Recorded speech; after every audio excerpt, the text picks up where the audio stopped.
بسم الله الرحمن الرحيم. الحمد لله رب العالمين والعاقبة للمتقين والصلاة والسلام على رسوله الكريم. أما بعد فأعوذ بالله من الشيطان الرجيم. بسم الله الرحمن الرحيم. قال الله تعالى في القرآن المجيد: ومن أظلم ممن ذكر بآيات ربه فأعرض عنها ونسي ما قدمت يداه إنا جعلنا على قلوبهم أكنة أن يفقهوه وفي آذانهم وقرا وإن تدعوهم إلى الهدى ولن يهتدوا إذا أبدا. صدق الله العظيم. عزیز سامعات، السلام علیکم ورحمۃ اللہ وبرکاتہ. ربنا آتنا فی الدنیا حسنۃ وفی الآخرۃ حسنۃ وقنا عذاب النار. ربنا آتنا فی الدنیا حسنۃ وفی الآخرۃ حسنۃ وقنا عذاب النار. اللہم انا اعوذ بک من علم لا ينفع ومن دعاء لا يسمع ومن قلب لا يخشع ومن نفس لا تشبع. ربنا ظلمنا أنفسنا وإن لم تغفر لنا وترحمنا لنكونن من الخاسرين. ربنا إننا ظلمنا أنفسنا وإن لم تغفر لنا وترحمنا لنكونن من الخاسرين. رب اجعلنا مقيم الصلاة ومن ذريتنا ربنا تقبل دعاء. رب اجعلنا مقيم الصلاة ومن ذريتنا تقبل دعاء. حسبنا الله ونعم الوكيل. حسبنا الله ونعم الوكيل. حسبنا الله ونعم الوكيل. لا إله إلا أنت سبحانك إني كنت من الظالمين. أنت ولي في الدنيا والآخرة. توفني مسلما وألحقني بالصالحين. رب اغفر لي وللوالدي ولمن دخل بيتي مؤمنا وللمؤمنين والمؤمنات ولا تزيد الظالمين إلا تبارا. رب اشرح لي صدري ويسر لي أمري واحلل عقدة من لساني يفقهوا قولي. رب اشرح لي صدري ويسر لي أمري واحلل عقدة من لساني يفقهوا قولي. ربي افتح بيننا وبين قومنا بالحق وأنت خير الفاتحين. ربي افتح بيننا وبين قومنا بالحق وأنت خير الفاتحين. اللهم نسألك الجنة الفردوس. اللهم نسألك الجنة الفردوس. اللهم نسألك الجنة الفردوس. آمین ثم آمین. الحمدللہ. ابھی آج اس محفل میں، اس بابرکت محفل میں جو اللہ کے کلام پاک کی میں نے جو تلاوت کی ہے اس کا ترجمہ ہے. اللہ تعالیٰ فرماتے ہیں: ومن اظلم ممن، اس سے بڑھ کر کون ظالم ہے. اللہ تعالیٰ ظالم انسان کی یہاں پر شناخت کروا رہے ہیں کہ ظالم آخر کون، کسے کہتے ہیں ظالم. ہماری نظر میں ظالم کون ہے اور دیکھیے اللہ کی نظر میں کون ہے. اللہ کی نظر میں ظالم کون ہے؟ تو اللہ تعالیٰ فرماتے ہیں اس سے بڑھ کر ظالم کون ہے جسے اس کی رب کی آیتوں سے نصیحت کی جائے وہ پھر منہ موڑ لے. اسے رب کی آیتوں سے نصیحت کی جائے وہ پھر بھی منہ موڑ لے اور جو کچھ اس کے ہاتھوں نے آگے بھیج رکھا ہے اسے بھول جائے. یعنی ایسا بندہ جس کو ہم اللہ کی آیتوں کے ذریعے اللہ کے محفلوں کو جو سجا کر اللہ کی طرف بلاتے ہیں کہ دیکھو اللہ کا یہ احکام ہے، تم سنو اور اس پر عمل کرو اور اپنی آخرت کے لیے کچھ تیاری کرو، اپنے ہمیشہ کے گھر کی تیاری کرو. ہم ایسوں کو بلاتے رہتے ہیں لیکن وہ بدبخت، وہ بد نصیب، وہ ظالم ہے جو اپنے ظالم فی نفسی ہی، جو اپنے اوپر، اپنے جسم پر، اپنی زندگی پر جو ظلم کر رہا ہے اور وہ بھول جاتا ہے کہ اس نے اپنی آگے آنے والی حقیقی زندگی، ہمیشہ کی زندگی کے لیے اس نے دنیا میں کیا، آخرت کے لیے کیا بھیجا ہے، آگے کیا بھیجا ہے، یعنی اللہ کے پاس اس نے کیا پونجی جمع کی ہے، وہ یہ بھول جاتا ہے. اس کے بعد اللہ تعالیٰ فرماتے ہیں بے شک ہم نے ان کے دلوں پر پردے ڈال دیے. دیکھیے بارہا ہم نے یہی سنا ہے کہ اللہ تعالیٰ جس سے محبت کرتا ہے اسی کو دین کی سمجھ عطا فرماتا ہے. اس کے اندر آخرت کی فکر ہوتی ہے، وہ چاہتا ہے کہ میں علم حاصل کروں اور خود کو سنواروں، اپنی روح کو پاک کروں، اپنی زندگی کو پاک کروں، اپنی آخرت کو پاک کروں. یہ کب ہوتا ہے؟ جب اس کا ایمان مکمل ہوتا ہے، جب اللہ اس سے محبت کرنے لگتا ہے تبھی اس کو دین کی سمجھ آتی ہے اور وہ سننا چاہتا ہے اللہ کے کلام کو، اللہ اور اس کے رسول کے باتوں کو. ورنہ آپ لوگوں کو بلاتے رہیں گے لیکن وہ کچھ نہ کچھ بہانہ بازی کر کے، دنیا داری کی مصروفیات بتا کر وہ اپنے آپ کو دین سے، اللہ کی یاد سے غافل کیے بیٹھے ہیں. وہ سمجھتے ہیں کہ وہ دنیا میں دنیا کے چیزوں کو ادا کر کے، دنیا کے حقوق ادا کر کے اپنے رسم و رواج میں، اپنے کھانے پینے میں مست ہے، یہی ہمارے لیے زندگی کافی ہے سمجھ کر وہ بھول بیٹھے ہیں کہ انہوں نے آنے والی زندگی کے لیے کیا جمع کیا ہے۔ تو اللہ تعالیٰ ایسوں کو ظالم کہہ رہا ہے، اور کہہ رہا ہے رب کہ میں نے خود ان کے دلوں پہ پردے ڈال دیے ہیں، میں خود نہیں چاہتا کہ یہ بندے میرے پاس لوٹ کر آئیں۔ کیونکہ دیکھیں اللہ تعالیٰ موقع دیتا ہے، ہمیں بار بار دیتا ہے کہ اس کے دین کی باتیں سنیں، اس کے کلام کو کوئی سمجھے۔ اللہ تعالیٰ اتنی بڑی کائنات کا مالک ایک قرآن، اپنا کلام قرآن کی شکل میں دنیا میں کیوں بھیجا؟ اس کی کیا اہمیت ہے ہماری زندگی میں، سوائے اس کے کہ جمعہ کو جمعہ کچھ سورے پڑھ لیے اور پھر اس کو غلاف میں ڈال کر چھتوں پر بڑی احترامی کے ساتھ رکھ دیے۔ دھول ایسے کئی گھر ہوں گے آج بھی جہاں پر قرآن پر دھول بھی جم گئی ہوں گے اور ان کے کچھ ہوش بھی نہیں ہوگا۔ بہرحال اصل جو قرآن کو جو حق ادا کرنا ہے، آپ کو اس کو سمجھنا ہے، اس کو ترجمے کے ساتھ پڑھنا ہے، تبھی آپ اس کا حق ادا کر پائیں گے۔ اور جب آپ اس کو ترجمے کے ساتھ پڑھیں گے، اللہ کے کلام کو سمجھنے کی کوشش کریں گے، تو یاد رکھیں پھر آپ کی دنیا اور آخرت دونوں بدل جائے گی۔ بہرحال الحمدللہ، تو اللہ تعالیٰ کہتے ہیں کہ میں نے ان کے دل پر پردے ڈال دیے ہیں کہ وہ اسے نہ سمجھے۔ اللہ تعالیٰ خود ایسے بندوں سے محبت نہیں کرتا جو اس کے دین کی باتیں سننا نہیں چاہتے۔ اس کے بعد اللہ تعالیٰ فرماتا ہے اور ان کے کانوں میں گرانی ہے، یعنی میں ان کو اللہ کی باتیں سننا گرا محسوس ہوتا ہے، بڑا ہی کراہیت محسوس کرتے ہیں جب ان کے سامنے، ایسے ظالم انسانوں کے سامنے جب دین کی باتیں کی جاتی ہے تو وہ کراہیت محسوس کرتے ہیں اور وہ چاہتے ہیں کہ وہاں سے اٹھ کر بھاگ جائے۔ کیونکہ شیطان کا بھی تو یہی عالم ہوتا ہے نا، جب وہ کوشش کرتا ہے، حتی الامکان کوشش کرتا ہے کہ بندے کو نیکی کے راستے سے روکے، نماز پڑھنے سے روکے، وضو کرنے سے روکے، قرآن پڑھنے سے روکے، لیکن جب بندہ کر گزر جاتا ہے تو وہ پھر دم دبا کر دور بھاگ جاتا ہے۔ تو ایسے ہی انسانوں کا بھی معاملہ ہوتا ہے کہ جب ان کو دین کی طرف بلائے تو وہ کچھ نہ کچھ دنیا داری کے بہانے، شوہر ہے، بچے ہیں، پکانا ہے، فلاں ہے، پتہ نہیں کیا کیا بہانے کر کے وہ دینی محفلوں میں نہیں آتے ہیں اور اللہ کے یاد سے غافل ہوتے ہیں، اور وہ یہ بھول جاتے ہیں کہ ہم نے آگے کی زندگی کے لیے کیا بھیجا ہے۔ تو اللہ تعالیٰ ان کے لیے فرماتا ہے اور آگے فرماتا ہے گو تم انہیں ہدایت کی طرف بلاتے رہے، لیکن یہ کبھی بھی ہدایت پانے والے نہیں ہیں۔ ایسے لوگ جن کے دلوں پر پھر اللہ تعالیٰ نے مہر لگا دی، جن سے اللہ تعالیٰ کو دیکھنا نہیں چاہتا، پھر اللہ ان کو ہدایت کبھی نہیں ملنے والی۔ چلیے الحمدللہ، اللہ کے شکر احسان کے بعد جیسا کہ آپ سبھی کو معلوم ہے، ہم لوگ جامع ترمذی کی احادیث پڑھ رہی ہیں، اور باب جو ہم نے شروع کیا ہے وہ تھا باب قیامت کے بارے میں۔ قیامت کے بارے میں جو ہم کو بہت ساری ایسی ویڈیوز، ایسی لا علمی بے جاہلانہ باتیں ہم کو سننے میں آتی ہیں آئے دن، تو ہم کو چاہیے کہ اس کا صحیح علم حاصل کریں اور حقیقی زندگی اور جو ہماری حقیقی جو زندگی ہے اس کے بارے میں صحیح علم حاصل کر کے اپنی زندگی کو آخرت کے لیے تیار کریں۔ اس پچھلی کلاسز میں جو میں نے قیامت کے بارے میں کچھ احادیث پڑھی ہے، اس کا اعادہ کر لیں، ایک بار ہم اس کا پھر سے اعادہ کر لیں تاکہ اچھے سے یاد دہانی ہو جائے۔ ایک بار سب احادیث میں ایک بار پڑھتی ہوئی آگے بڑھتی ہوں۔ آج کا جو ہمارا ٹاپک رہے گا وہ سفارش کے بارے میں ہوگا کہ قیامت کے جو سفارش کی جاتی ہے، کون کون سے لوگ سفارش کریں گے اور کس کی سفارش قبول ہوگی، تو وہ انشاءاللہ تعالیٰ وہ ہم آگے انشاءاللہ تعالیٰ اس کلاس میں جانیں گے۔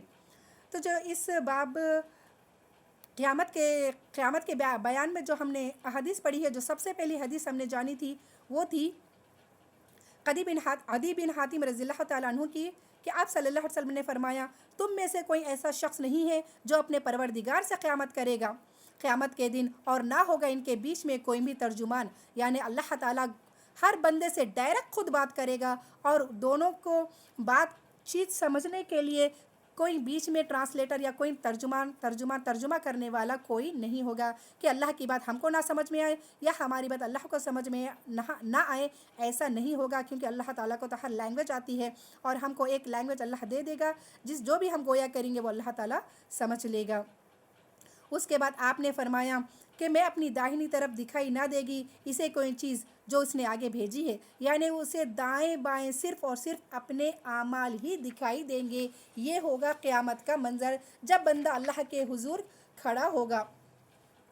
بس امیجن کرے اپنے آپ کو اور آخرت کا تصور کرے کہ ہمارے ساتھ یہ ہونے والا ہے، یہ حقیقت ہے، اس میں کوئی شک نہیں ہے۔ اس کے بعد والی جو حدیث ہے ابن مسعود رضی اللہ تعالیٰ عنہ سے کہ نبی کریم صلی اللہ علیہ وسلم نے فرمایا نہ ہٹیں گے ابن آدم کے قدم قیامت کے دن اس کے رب کے پاس سے یہاں تک کہ اس سے 5 چیزوں کے بارے میں پوچھا جائے گا۔ سب سے پہلا اس کی عمر، کہ اس کس میں صرف کی، ساری زندگی تو کیسے رہا، نافرمانی کرتا رہا، اللہ کی یا فرما برداری میں گزارا، ساری زندگی تو نے دنیا کمائی یا پھر آخرت کمائی، تو گناہوں میں ملوث تھا یا نیکی کے کاموں میں لگا ہوا تھا، یہ اللہ تعالی ہم سے پوچھے گا کہ تمہاری عمر تم نے کیسے گزاری۔ دوسرا جوانی، کہ کس میں خرچ کی، یعنی تیری جوانی تو نے صرف اور صرف اپنی بیوی کے پیچھے خرچ کر دی یا اپنی خواہشات کو مٹانے کے لیے خرچ کر دی، یا پھر اس جوانی میں تو نے اللہ کے آگے سجدے کیے۔ جوانی کی عبادت بہترین عبادت ہے جو اللہ کے نزدیک قابل بہت ہی زیادہ پسندیدہ ہے۔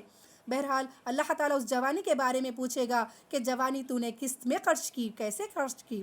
اس کے بعد تیسرا اللہ تعالیٰ اس مال کے بارے میں پوچھے گا کہ تو نے مال کہاں سے کمایا، اور چوتھا جو ہوگا وہ پوچھے گا کہ مال تو نے کہاں پر خرچ کیا۔ یاد رکھے ایک ایک روپے کا حساب ہوگا اللہ کے نزدیک۔ میں نے بارہا یہی کہا ہے کہ حلال کمائی کی طرف ترجیح دے۔ آج زیادہ تر جو ماحول پھیلا ہوا ہے وہ بینک سود انٹرسٹ کا معاملہ زیادہ ہوا ہے، تو اپنے آپ کو بچائے، زیادہ خواہشات جتنے پھیلائیں گے اتنے آپ حرام کی طرف جائیں گے۔ یاد رکھیں خواہشات جتنی زیادہ ہوں گی حرام کی کمائی کی طرف رغبت زیادہ ہوگی، تو اپنی خواہشات پر، اپنے نفس پر قابو کریں تاکہ حرام سے بچ رہے۔ یاد رکھیں یہ دنیا صرف دھوکے کی ہے، 2 دن کی بھی نہیں، میں تو کہوں گی 2 سیکنڈ کی دنیا بھی نہیں ہے۔ کب ہم سے ہماری سانسیں چھین جائے ہم نہیں بتا سکتے، کوئی امیر بچانا کوئی غریب بچا۔ بہرحال اس کے بعد والی جو حدیث آئی ہے ابو ہریرہ رضی اللہ تعالیٰ عنہ کے سے روایت ہے کہ آپ صلی اللہ علیہ وسلم نے فرمایا بھلا بتاؤ مجھے کہ مفلس کون ہے۔ ہم سمجھتے ہیں کہ مفلس جس کے پاس، تو صحابہ نے کہا تھا یا رسول اللہ جس کے پاس مال و دولت نہیں ہے وہ مفلس ہے ہماری نظر میں۔ تو آپ صلی اللہ علیہ وسلم نے فرمایا میری امت میں مفلس وہ ہے کہ قیامت کے دن روزہ، نماز، زکوٰۃ سب لے کر آئے گا، لیکن اس کے ساتھ ساتھ اس نے کسی کو برا کہا ہوگا، کسی کا مال کھایا ہوگا، کسی کو گالی دی ہوگی اور کسی کا خون بہایا ہوگا، تو یہ میری نظر میں مفلس ہے۔ پھر اللہ تعالیٰ ایسوں کے ساتھ کیا معاملہ کرے گا؟ اللہ تعالیٰ اس نے جس کے اوپر ظلم کیا ہے تو اس مظلوم کو اس کی ساری نیکیاں دے دی جائیں گی۔ یعنی وہ حجیں کرتا تھا، نمازیں رکھتا تھا، روزے بھی رکھتا تھا، لیکن اس نے بندوں کے ساتھ اچھا معاملہ نہیں کیا، تو ایسے ظالم کو اللہ تعالیٰ وہ اپنی ساری نیکیاں کھو بیٹھے گا آخرت میں، اور پھر وہاں پر وہ مفلس ہو جائے گا۔ کیونکہ دنیا کا درہم، دنیا کا روپیہ، آپ 1 روپیہ بھی اپنے ساتھ نہیں لے کے جا سکتے۔ جس روپے کو کمانے کے لیے ساری زندگی آپ نے صرف کر دی، وہ روپیہ وہ خزانے کی شکل میں آپ کے گلے میں، ہمارے گلے میں توق بن کر، یعنی کہ ایک اژدہے کی شکل میں ڈالا جائے گا اگر اس میں سے ہم نے زکوٰۃ نہیں نکالے، اگر اس میں سے ہم نے حقداروں کا حق ادا نہیں کیا۔ بہرحال مفلس وہ ہے جس کے پاس نیکیاں تو ہوں گی لیکن اس کے ساتھ ساتھ وہ ظالم بھی ہوگا، دوسرے بندوں کے ساتھ اس نے اچھا سلوک نہیں کیا ہوگا، تو وہ اس کے ساری نیکیاں برباد ہو جائیں گی۔ اس کے بعد والی جو حدیث ہم نے جانی تھی ابو ہریرہ رضی اللہ تعالیٰ عنہ کی سے روایت ہے، آپ صلی اللہ علیہ وسلم نے فرمایا کہ اللہ تعالیٰ اس بندے پر رحم کرے جو کچھ مظلمہ اپنے بھائی کی عزت یا مال میں سے آیا ہو اور اسے وہ معاف کر۔ اچھا یہاں پر وہی بتا رہے، وہی حدیث ہے کہ جس نے اپنے بھائی پر ظلم کیا ہے تو وہ ظالم کے نیکیاں لے کر اللہ تعالیٰ مظلوم کو دے دے گا۔ اس کے بعد والی جو حدیث ہے ابو ہریرہ رضی اللہ تعالیٰ عنہ سے روایت ہے کہ آپ نے فرمایا کہ پورے دیے جائیں گے ان کے اہل حقوق کو ان کے حقوق، یہاں تک کہ بدلہ لیا جائے گا سینگ والی بکری کا بے سینگ والی بکری سے، یعنی بے سینگ والی بکری کا سینگ والی بکری سے۔ اتنا اللہ کے پاس انصاف ہوگا تو خوش ہو جائیں وہ جن پر ظلم کیا جا رہا ہے، وہ اس بات پر، اس ایمان پر خوش ہو جائیں، اس عقیدے کے ساتھ خوش ہو جائیں کہ دیکھیے آخرت میں آپ اگر گناہ کچھ کمائی ہیں تو آخرت میں آپ کے اوپر جس نے ظلم کیا ہے وہ آخرت میں آپ اس کے نیکیاں لینے والی ہیں۔ یہ سوچ کر خوش ہو جائے کسی نے اگر آپ پر ظلم کیا ہے تو آخرت کے لیے گویا آپ اپنی نیکیاں جمع کر رہی ہیں۔ آپ مظلوم ہیں تو صبر کرے اور اللہ سے دعا کرے، آخرت آپ کی سنور جائے گی۔ اللہ کے نزدیک ذرہ زیرے کا بھی اللہ تعالیٰ ہم کو اپنا حق دلا کر رہے گا اور بدلہ دلا کر رہے گا۔ بہرحال اس کے بعد والی حدیث ہے کہ قیامت کا حال کیسا ہوگا، قیامت کے قرب قیامت کیسا ہوگا۔ تو مقداد بن رضی اللہ تعالیٰ عنہ سے روایت ہے، رسول اللہ صلی اللہ علیہ وسلم نے کہا کہ میں نے سنا آپ صلی اللہ علیہ وسلم کو فرماتے تھے کہ جب قیامت کا دن قریب ہو جائے گا تو آفتاب بندوں سے یہاں تک قریب ہو جائے گا، یعنی سورج بقدر 1 میل کے یا 2 میل کے اتنے فاصلے پر سورج ہمارے سر پر ہوگا، تو سوچو بندوں کا کیا عالم ہوگا۔ آج ہزاروں کلومیٹر، لاکھوں کلومیٹر کا دوری ہے، تب یہ ہمارا عالم ہے، ایک ٹیمپریچر کا 1 ڈگری اگر بڑھ جاتا ہے تو ہماری کیا حالت ہوتی ہے۔ تو سوچے جب سر پر سورج ہوگا تو پھر بندے کا کیا حالم ہوگا، نہ اس کے پاس بدن پر کپڑے ہوں گے، نہ پہننے کو چپل ہوگی، اس کے سر پر سورج ہوگا۔ تو اس کے بعد آپ نے فرمایا کہ بندہ اپنے اعمال کے حساب سے پسینے میں ڈوب جائے گا، کسی کو پسینہ ٹخنوں تک ہوگا تو کوئی پسینہ گھٹنوں تک ڈوب جائے گا، تو کسی کو پسینہ منہ تک آ جائے گا، گویا کہ وہ لگام ہو، منہ پر جیسے گھوڑے کی لگام ہوتی ہے وہاں تک وہ اپنے پسینے میں ڈوب جائے گا، حیبت کے مارے، پریشانی کے مارے میں۔ جو زیادہ گناہ گار ہوگا وہ حد سے زیادہ وہاں پر حیبت کھائے گا، کیونکہ ان اولیاء اللہ لا خوف علیہم ولا ھم یحزنون، اللہ کے ولی، اللہ کے نیک مومن بندوں پر نہ اس دن نہ وحشت طاری ہوگی، نہ وہ خوف زدہ ہوں گے، بلکہ وہ اللہ کی رحمت میں ایک عرش کے سائے میں اللہ تعالیٰ ان کو جگہ نصیب فرمائے گا۔ تو یہ ہوگا گناہ گاروں کا عالم۔ اس کے بعد ہم نے حشر کے بیان میں جانا تھا، جو ابن عباس رضی اللہ تعالیٰ عنہ سے مروی ہے، آپ صلی اللہ علیہ وسلم نے فرمایا کہ حشر میں لائے جائیں گے قیامت کے دن لوگ ننگے بدن کے، ننگے بغیر ختنہ کے۔ پھر آپ نے ایک آیت پڑھی، اس کے بعد فرمایا کہ جو سب سے پہلے کپڑے پہنائے جائیں گے وہ ابراہیم علیہ السلام کو پہنائے جائیں گے۔ اس کے بعد آپ نے جو ہم نے حدیث جانی تھی آخرت کی روبکاریوں کے بارے میں، کہ قیامت کے دن قیامت کا جو منظر ہوگا، جو نام عمل دیے جائیں گے وہ نیکوکاروں کو سیدھے ہاتھ میں دیے جائیں گے اور بدکاروں کو ان کے نام عمل بائیں ہاتھ میں دیے جائیں گے۔ اس کے بعد والی جو حدیث تھی سخت حساب کے بارے میں، حضرت عائشہ رضی اللہ تعالیٰ عنہ سے فرمایا کہ آپ صلی اللہ علیہ وسلم سے روایت ہے کہ آپ صلی اللہ علیہ وسلم نے فرمایا جس کسی کے ساتھ سختی کیا گیا ہو نقیر اور قطمیر سے بھی زیادہ، یعنی کہ نقیر جو بالکل باریک، نقیر اور قطمیر جو بالکل باریک دھاگے سے بھی زیادہ باریک ہوتے ہیں، تو اگر اللہ تعالیٰ نے کسی کے ساتھ ایسا حساب لے لیا تو پھر وہ ہلاک ہو گیا، یعنی کہ اگر اللہ تعالیٰ نے سختی پکڑ لی، اگر دنیا میں آپ نے کسی کے ساتھ سختی کے معاملہ کیا تو یاد رکھے پھر اللہ تعالیٰ وہاں چھوڑنے والا نہیں ہے، وہ یہی کہے گا کہ تو نے کیوں میرے بندوں پر رحم نہیں کیا تھا دنیا میں، آج میں تجھ پر، اور تو مجھ سے امید رکھتا ہے کہ میں تجھ پر رحم کروں، کیونکہ اللہ تعالیٰ کی حدیث، رسول اللہ کی حدیث وہ ہم جانتے ہیں، من لا یرحم الناس لا یرحمو، جو بندوں پر، اللہ کے بندوں پر رحم نہیں کرتا پھر اللہ تعالیٰ اس پر رحم نہیں کیا جاتا۔ تو چاہیے کہ حقوق العباد جلد سے جلد ادا کرے، اچھے سے ادا کرے، اور لوگوں کے ساتھ ہمدردی اور محبت کا معاملہ پیش کرے تاکہ اللہ تعالیٰ ہمیں بخش دے۔ اس کے بعد والی جو حدیث ہم نے جانی تھی کہ ایک بندہ جو لایا جائے گا، ابن آدم کو قیامت کے دن لایا جائے گا گویا کہ وہ بھیڑ کا بچہ ہو، یعنی ذلت کے ساتھ وہ لایا جائے گا اور اللہ کے سامنے کھڑا فرما دے گا، تو اللہ تعالیٰ اس سے پوچھے گا کہ میں نے تجھے مال و اسباب عطا کیے تھے، غلام دیے تھے تجھے، تو نے کیا عمل کیا، تو نے کیا جمع کیا آخرت کے لیے؟ تو وہ بندہ کہے گا یا اللہ جو تو نے مجھے مال دیا تھا میں نے اس کو اور بڑھایا اور اس میں کاروبار ترقی کی، اس کو دوگنا تیگنا سوگنا میں نے اس کو جمع کر کے دنیا میں چھوڑ کر آ گیا۔ اللہ تعالیٰ پوچھے گا تو نے آخرت کے لیے کیا بھیجا؟ حالانکہ دنیا کا مال تو کتنا بھی جمع کر لے وہ دنیا میں ہی چھوڑ کر جانا ہے، تو نے آخرت کے لیے کیا جمع کیا؟ تو وہ بندہ کہے گے یا اللہ دنیا میں مجھے صرف ایک بار بھیج دے تاکہ میں وہ مال میں سے کچھ لے کر آؤں۔ تو رب کہے گا اب تجھے صرف جہنم ہی نصیب ہے، پھر وہ فرشتے اسے گھسیٹتے ہوئے جہنم میں ڈال دیں گے۔ کیونکہ وہ صرف مال جمع کرتا رہا، اس میں سے حقداروں کے حقوق اس نے ادا نہیں کیے، تو گویا چاہیے کہ مال بھی حلال کا کمائے اور پھر اس میں سے حقداروں کا حق ادا کرے۔ اس کے بعد والی حدیث ہے ابو ہریرہ رضی اللہ تعالیٰ عنہ سے مروی ہے، ابو سعید خدری رضی اللہ تعالیٰ عنہ سے، کہ آپ صلی اللہ علیہ وسلم نے فرمایا کہ بندے قیامت کے دن لائے جائیں گے، پھر اللہ تعالیٰ ان سے پوچھے گا کہ کیا میں نے تجھ کو، ابھی مال کے بعد جو اللہ تعالیٰ نعمت کے بارے میں پوچھے گا وہ ہوگا کہ انسان کیا میں نے تجھ کو کان نہیں دیے تھے، کیا میں نے تجھ کو آنکھ نہیں دیے تھے، کیا میں نے تجھ کو اولاد نہیں تھے، کیا تو میں نے تجھ کو اولاد نہیں دی تھی اور ان اولاد کو میں نے تیرا تابع کر دیا تھا، تجھے کھیتی چار پایوں یعنی جانور، کھیتی، ہر چیز میں نے تجھ کو دیا تھا اور تجھ کو رئیس بنایا تھا، پھر تو نے کیا کیا ہے آخرت کے لیے؟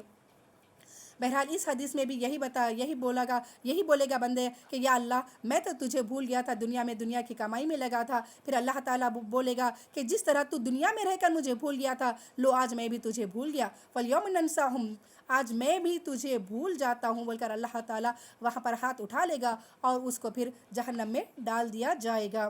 کیونکہ صرف مال ہی نہیں بلکہ ہمارے جسم کا ایک ایک اعضاء کا آپ کو صحیح استعمال کرنا ہے. آنکھوں کا جو سب سے زیادہ آج جو گناہ ہوتا ہے، آنکھوں کا جسے ہم بڑے ہی معمولی سمجھتے ہیں، ان آنکھوں سے بھی سوال ہوگا کہ کس کو دیکھا، کتنے بار دیکھا، کیسے دیکھا، کس نظر سے دیکھا، حقیر کی نظر سے، زنا کی نظر سے، ہر ایک چیز کا، یا کسی کو ایک تہمت کی نظر سے دیکھا، کس نظر سے تو نے دیکھا، ہر چیز کا سوال ہوگا. آپ کی انگلی، آپ کے بال، آپ کا چہرہ، ایک ایک چیز اللہ کے آگے گواہ دینے والی ہے. تو ان نعمتوں کا بھی بہترین استعمال کرے تاکہ اللہ کے سوال سے بچ جائے. یاد رکھے اللہ کے پاس صرف اور صرف انصاف ہونے والا ہے، وہاں نا انصافی نہیں ہوگی.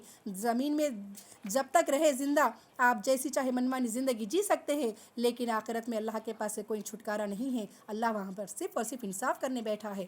اس کے بعد جو ہم نے حدیث پڑھی تھی کہ زمین کی گواہی کے بارے میں، زمین گواہی دے گی، جو ابو ہریرہ رضی اللہ تعالیٰ عنہ سے روایت ہے کہ آپ صلی اللہ علیہ وسلم نے ایک آیت پڑھی، یومئذ تحدث اخبارہا. یہ بارہا ہم نے ہمارے سوروں میں پڑھا ہے، یومئذ تحدث اخبارہا، کہ زمین اس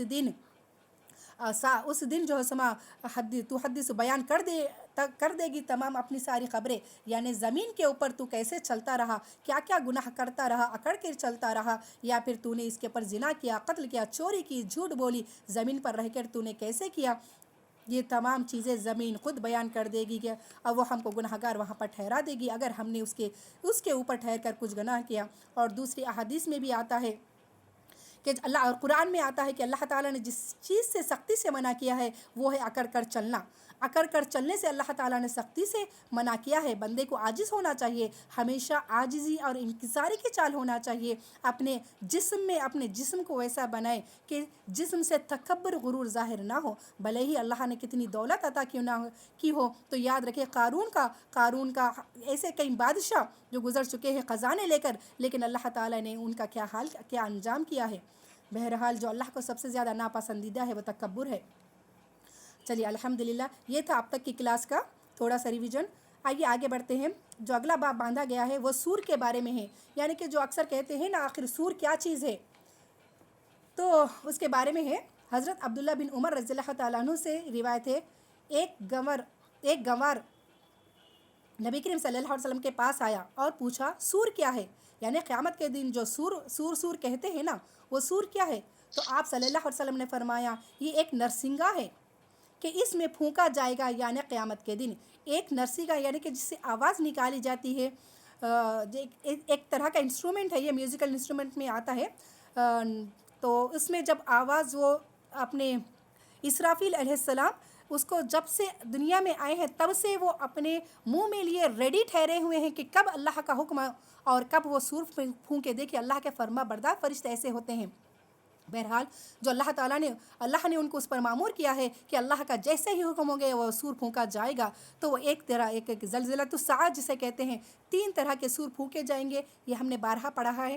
بہرحال تو وہاں پر ایک آواز ہوگی، ایک ایسی خطرناک، اتنی بھیانک اور ہیبت ناک آواز ہوگی کہ وہ آواز سنتے ہی ساری دنیا میں جتنے جن و انس ہوں گے ہیبت کے مارے ادھر سے ادھر گھومنا پھرنا شروع کر دیں گے. یہاں تک احادیث میں آیا ہے کہ حمل والی عورت حمل اپنا گرا دے گی ہیبت کے مارے وہ آواز سن کر. اس کے بعد جب دوسرا سور پھونکا جائے گا تو ساری کائنات، ساری مخلوق، اللہ کی ساری مخلوق مر جائے گی. سب کل نفس ذائقۃ الموت. یہی ہے وَيَبْقَى وَجْهُ رَبِّكَ ذُو الْجَلَالِ وَالْإِكْرَامِ. صرف اللہ کا چہرہ باقی ہوگا. اسرافیل علیہ السلام، جبریل علیہ السلام، جتنے فرشتے ہو ساری کائنات میں، جتنے جن انس فرشتے، ساری کی ساری کائنات کو اللہ تعالیٰ موت کا مزہ چکھا دے گا. باقی رہے گا تو صرف رب ذوالجلال کا چہرہ، رب ذوالجلال کائنات کا چہرہ، وہ ہمارا اللہ پروردگار ہی باقی رہے گا اور وہی باقی رہنے والا ہے. الحمدللہ.